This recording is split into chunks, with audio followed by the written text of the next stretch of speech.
అయినా నేను 2 రోజుల ముందు నేను స్టార్ట్ చేస్తాను, ఎందుకంటే నేను బ్యాక్ బెంచర్ కదా. నువ్వంటే బ్యాక్ బెంచర్ కాబట్టి 2 రోజుల ముందు ప్రిపేర్ అవుతాను. నేను టాపర్ని కదా. Speaker of. పెద్ద టాపరే లే అమ్మా. సరే, నాకు ఎగ్జామ్స్లో నాకు పోర్షన్ పంపిస్తావా ప్లీజ్? అమ్మ బాబాయ్, నేను పంపిలేను. For exams.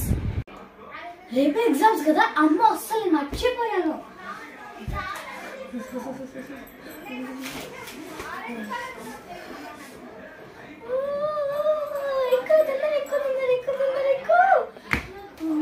Exams day.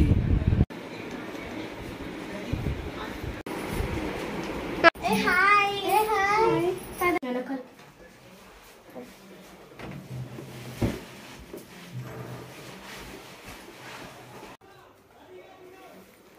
Phones అక్కడ పెట్టండి. ఓకే.